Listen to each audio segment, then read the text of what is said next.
Hvað, þetta ekki dagbókin hans Daniels, eða?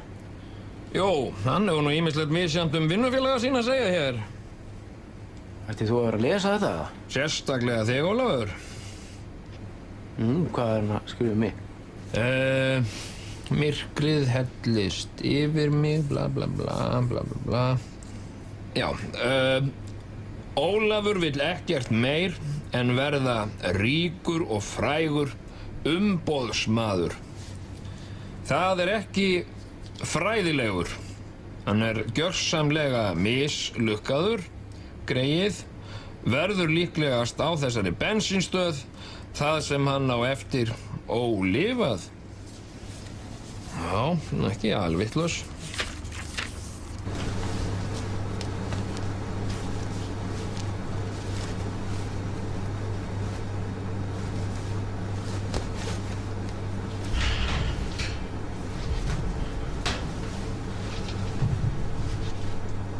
Fasistinn yfirmaður minn er hræðilegur og nýtur þess að pína Hvað er að gera? Hvað er með bókina? Þetta er einkamál. Já, við erum búin að heyra allt um það. Jæja, við ræðum þetta síðar. Og sjá þú svo sómaðinn í því að mæta hér á réttum tíma.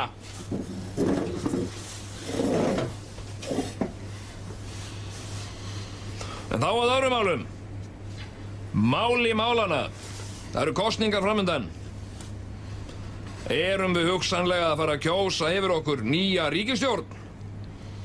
Og í tilefni af því, og í ljósi þess að starfsmannasjóðurinn stendur nú í 92.882 krónum, þá datt mér í hug að við myndum efla til okkar eigin lýðræðislegu kosninga hér og kjósa það hvernig við hyggjumst ráðstafa sjóðnum okkar. Hvert við ætlum að fara, eða hvað? Já, þar sem að eina raunhæfa tillagan hefur verið ferð til Svíþjóðar, þá kjósum við það. En ég meina, þú veist, við getum ekki bara kosið það, að fara til Svíþjóðar. Ég meina, við hljótum að hafa einhverja möguleika. Þú veist, eins og Ásbyrgi eða Paintball eða Benidorm. Þú hefur ekki undirbúið neitt. Það er ekki að kjósa eitthvað sem er ekki til. Það er ekki að kjósa flokk sem hefur ekki verið stofnaður. Ég vil fara til Benidorm. Já, þá get ég allt eins sagt að mér langaði að fara til Tungsins. Mér finnst það áhugaverður áfangastaður. Nei. Og þá gæti Samúel spurt á móti, tunglið, það finnst mér áhugavert. En hefur þú skoðað kostnaðarhliðina á því? Þetta er ekki það sama. Hvað kostar til dæmis gisting á tunglinu? Og hvað, ætlar að vera með kosningu bara að fara til Svíþjóðar, ekki neitt annað? Það er það sem við ályktuðum um. Það er bara ósanngjarnt. Ef að þú hefðir undirbúið þér betur, Ólafur. Alltaf kjafti hana helvítis fasistinn! Geti ekki haldið einn kjafti einu sinni! Þegir þú líka, þú lætur hann alltaf vaða yfir þig og leggst niður þessu aumingi! Og ég heiti Daniel, ekki Samúel! Ertu ekki með 5 háskólagráður þarna, hálfvitinn? Alltaf svo kjafti!